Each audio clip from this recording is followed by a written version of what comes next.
Hello guys, welcome to the new lecture series on Pharmacology Practical Series. Now why are we starting this particular thing? It's because when you will be going to something like Pharmacology Practicals, there you will be exposed to explain the charts to the examiners.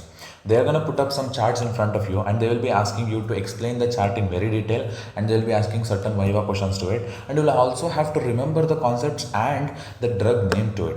To make it simplified, to make it understandable, and to obviously make it conceptual, I have come up with these lecture series. And in that lecture we'll be having, in the entire lecture course we'll be having total of 10 videos.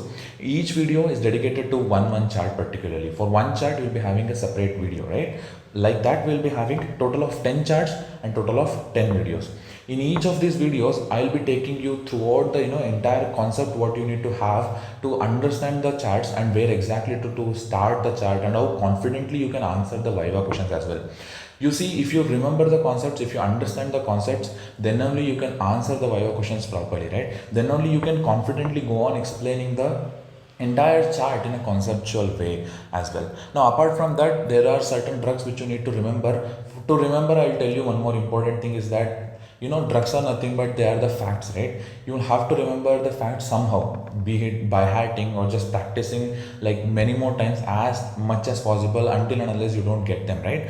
And multiple practices will give you, multiple practices will make you to remember those drugs. For the drugs matter, you will have to by heart somehow, because they are conceptual, but still I'd like to give few of the keywords will be there in the drugs. For that I'm going to be mentioning, but apart from that, the drugs you will have to remember it somehow. But conceptual things, whatever the things that are going to be happening in the entire chart, I'll be taking care of it. But I want you guys to have this basic idea that what you are going to do it, right? You're going to be watching all the lectures in a conceptual way, because I'm going to be teaching in a conceptual way. You will be watching it in 100% concentration, right?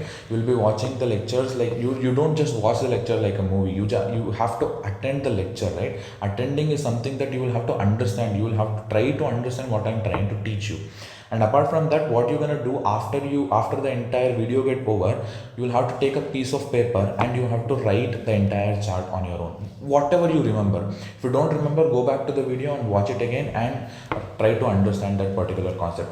For that matter, I would like to tell, if you watch the entire lecture with 100% concentration, I would definitely tell that you will write it on your own.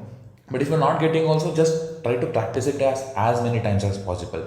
That is what I want you guys to do when you're going to be completing this particular lecture. After each lecture, you will take a piece of paper and you just try to practice it. Now regarding the drugs, how will you remember them? I already told you that practices as many times as possible, because to understand the concept is one thing and to memorize the facts is another thing. To memorize the facts, you will have to do some other jugaad, right? You have to either practice it as many times as possible, just utter it as many times as possible. Somehow you will have to remember the drugs name. And with that note, I would like to start this particular series, right? And we're going to be meeting in the next lecture. That's going to be the video 1 of this series. Thank you guys.